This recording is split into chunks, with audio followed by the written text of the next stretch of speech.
Okay, resuming our review of Beowulf, we'll start with fit number 10, line 662.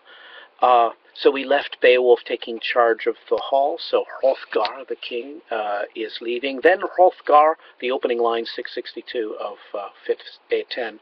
Then Hrothgar went with his hero train, defense of Scyldings, forth from the hall.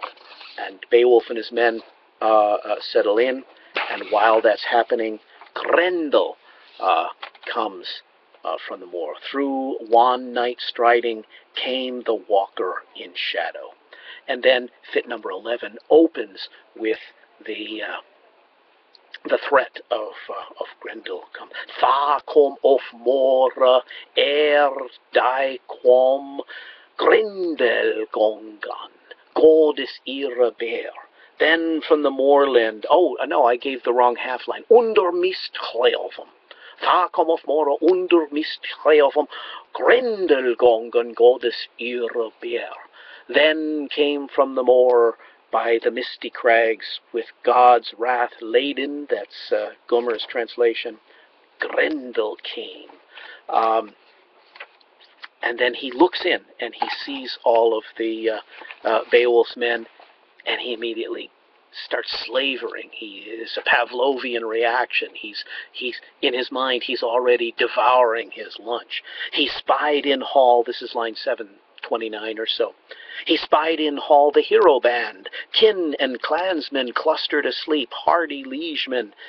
Then laughed his heart. Fa his modachlo is the Old English line. Then we might also almost want to say chuckle, because it's a very throaty, the past tense of laugh.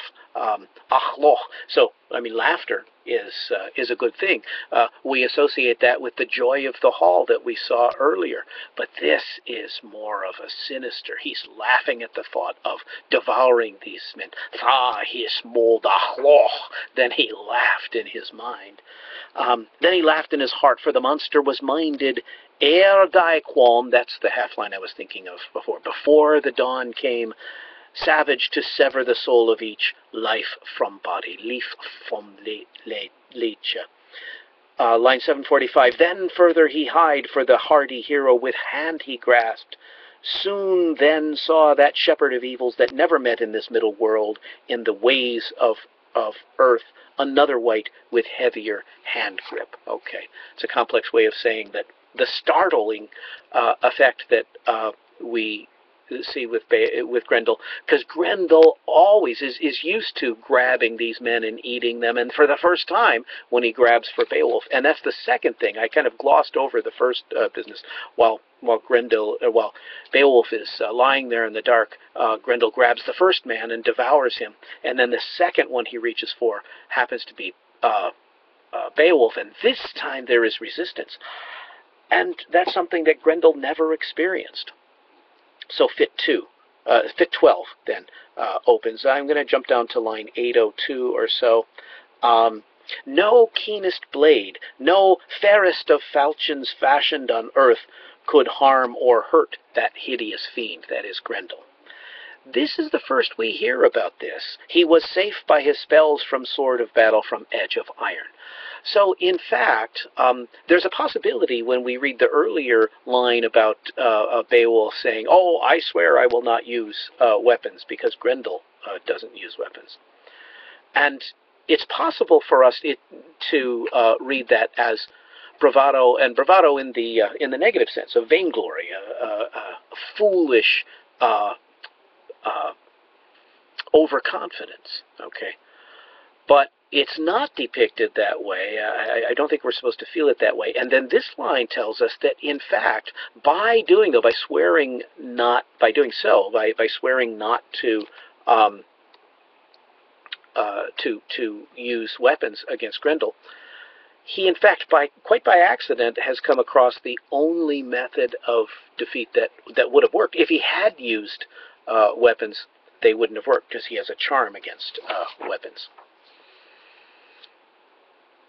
And so Beowulf grabs him and doesn't let go, And this is the result, line 815. The outlawed dyer took mortal hurt. A mighty wound showed on his shoulder, and sinews cracked, and the bone frame burst.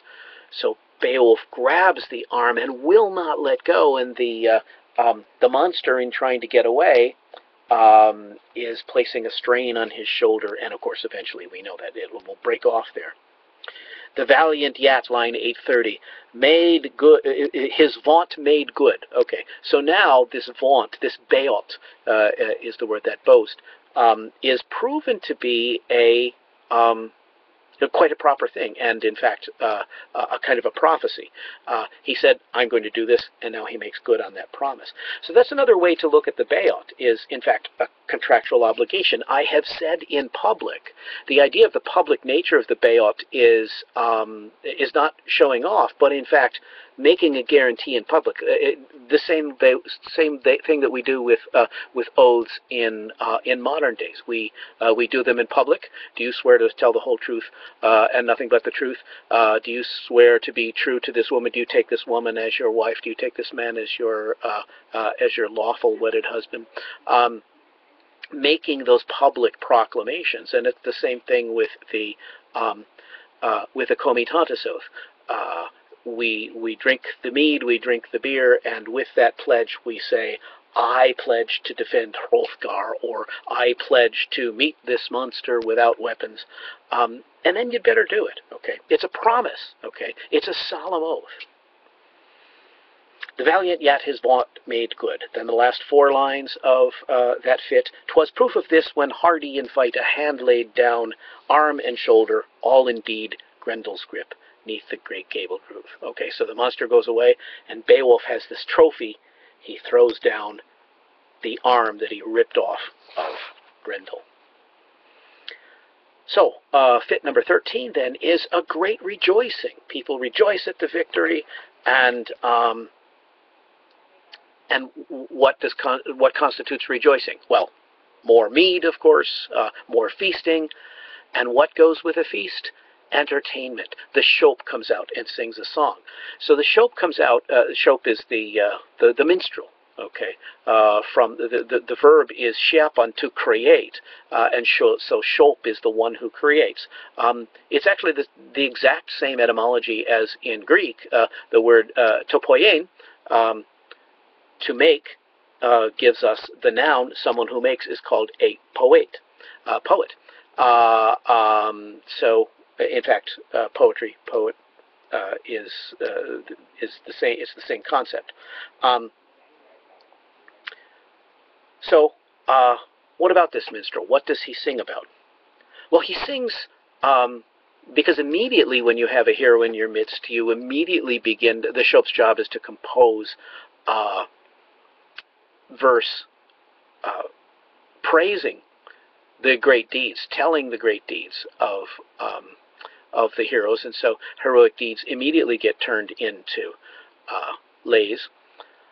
But also comparison is begged to the great heroes of old. So so we don't get the exact words of the song. It's always indirectly told.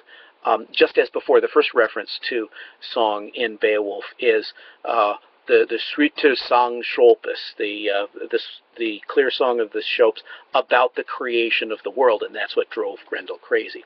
This time, the subject is the great heroes, Beowulf, of course, but then the comparison is to the ancient hero Sigmund.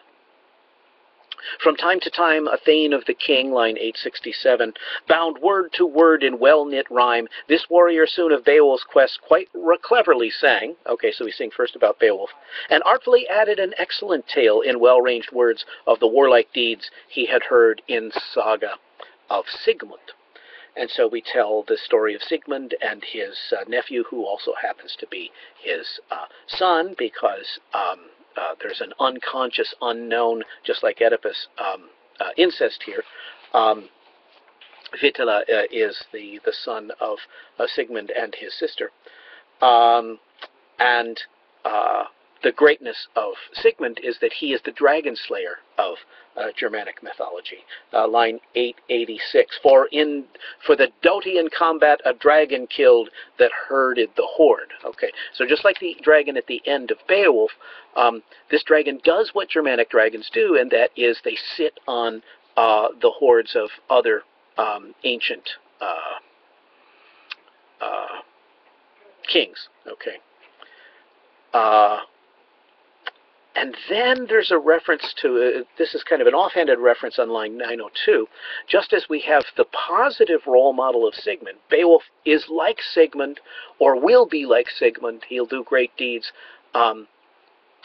as long as he doesn't become like Heremod. And so then there's also a negative. The antitype of Sigmund is the king Heremod, who was an awful king. What made him an awful king? Well, what made Hrothgar a great king? Hrothgar was a great king because he was generous. He gave away rings. At the Gifstol, the throne is the gift chair. That's a kenning for throne.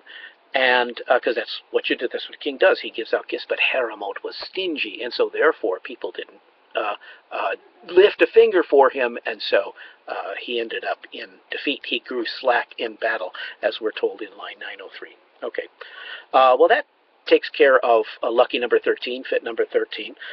So we'll resume again with fit 14 with line 925 in our next exciting episode. Until then, God bless you.